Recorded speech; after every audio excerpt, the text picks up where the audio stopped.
So there was a king, and he had two twins. Now the thing with twins is that they're born about the same time. So the king had this question for most of his life, that which of my two sons will succeed me? He'll be the next king.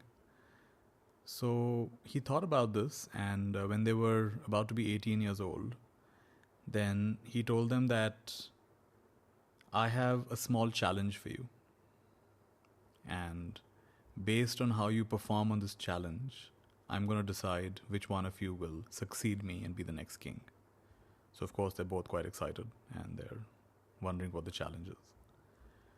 So the king says, you both have your own personal palaces, which you've enjoyed your whole life. Take this copper coin, and using nothing but this copper coin, you have to completely fill your entire palace by tomorrow morning. And I will come and check what you've done, and based on that, I will decide the one who's done a more successful job of filling the palace, then he's the one who will be the next king. So, all right, so they've both been given one copper coin, which in maybe today's currency would be worth about 100 rupees or maybe $1 or something. Not very highly valuable. In those days, that was the value of that one copper coin. So now they both start thinking, now one copper coin is really very little money with which to fill an entire palace. How do you fill an entire palace? And their palaces were pretty big. So the first one, he thinks, okay, what is available for one copper coin? And then he gets it. Of course, I know what to do. So there is a bullock cart that goes through the town collecting garbage.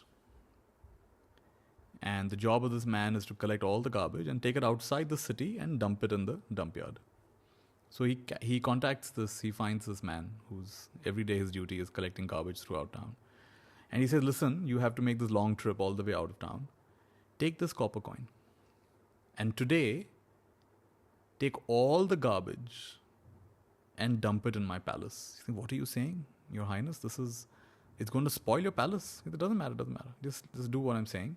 Take this copper coin, and all day today, whatever garbage you collect anywhere in the city, I want you to dump it in my palace. It'll be a shorter journey for you. You'll not have to go all the way out of town. And this is your little tip. This is your little commission for this. And he says, okay, if you're sure you know what you're doing, then I'm happy to do it. So all day long, this guy gathers all the garbage, all the filth of the entire city, and he dumps it into the palace of this prince. The other prince also puts his mind to it and wonders, what can I do? And he also comes up with a plan. So he also goes ahead and does what he has to do. So the next day, the king comes to examine the respective palaces of both these princes to see, what they've done. Have they been able to succeed at this challenge?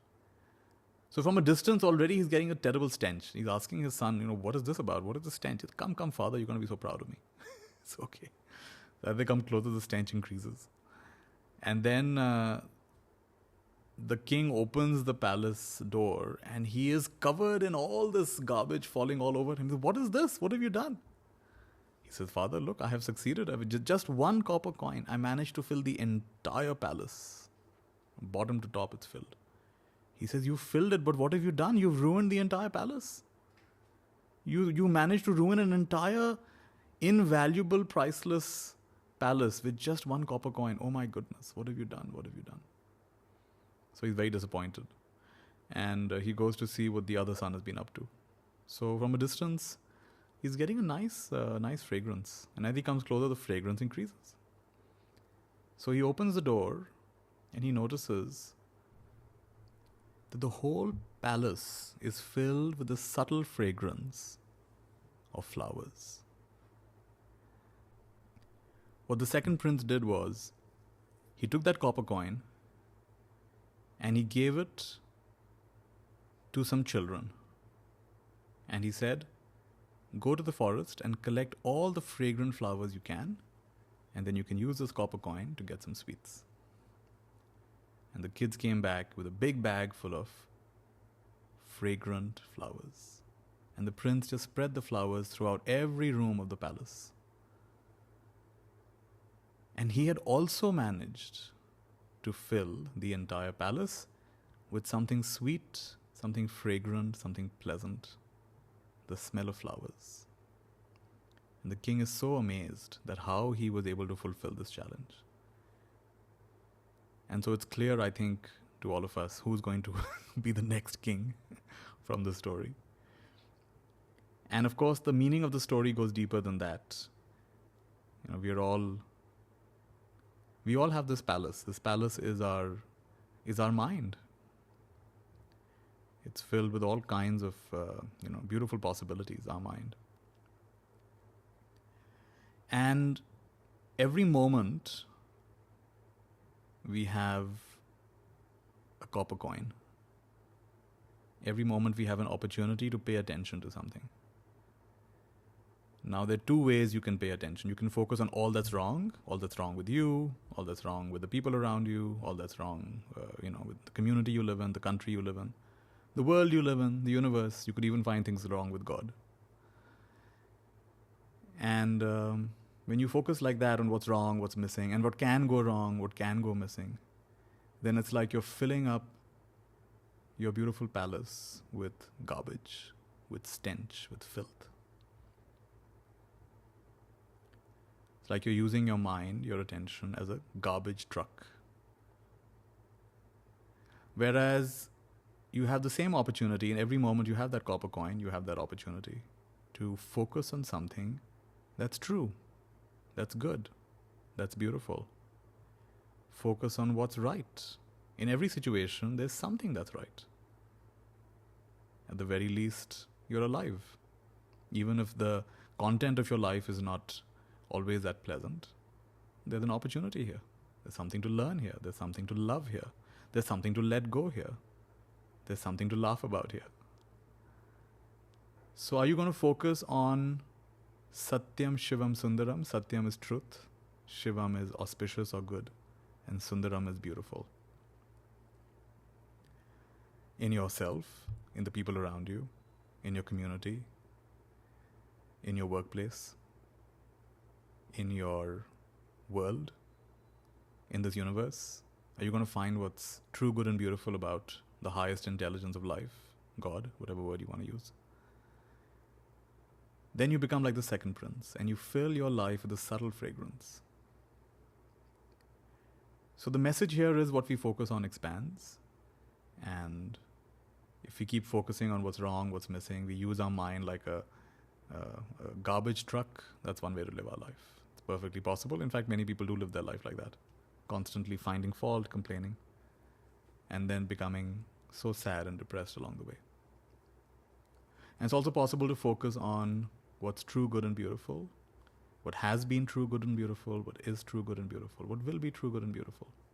I like to say, never complain about your life, because someone somewhere dreams of a life, prays for a life exactly like yours. Exactly like yours. And of course, we all have challenges. I don't know anybody in this world. If you're alive, you will have some challenges. And the nice perspective here is like, the intelligence of life or God, just like we sprinkle salt over our food sometimes, then that intelligence of life has sprinkled problems. And it's not random. It's actually, there's a deep intelligence in that. And you have received whatever you've received. Now, how are you going to integrate that? How are you going to convert that poison into medicine? How are you going to make that into something beautiful? From cow dung can come beautiful flowers in our garden. Becomes fertilizer. So can you use these challenges and the difficulties to fertilize your good qualities, your patience, your willingness to stay with things? So that's the story of the king with the two twins, and how what we focus on expands, what we appreciate appreciates. And the most valuable thing we have is our attention. It's not just a copper coin, it's a gold coin. It's a diamond. Every moment you have a diamond. And how are we going to invest that diamond? Where are we going to focus our attention? More valuable than time is energy, and more valuable than energy is attention. Because energy flows where attention goes. And wherever you energetically apply yourself, then time disappears. That's the power of a flow state. Time disappears. And you achieve in a short period of time what otherwise can take years and years to accomplish. So I hope you enjoyed the story and you really imbibe the beautiful lesson here. Every time you catch yourself focusing on what's wrong and missing, you say cancel, cancel. And every time, no matter what happens in your life, you just say, how wonderful, how wonderful. Bring it on, bring it on. This is the most perfect moment of my life, because it actually is. Because it actually is. Be well.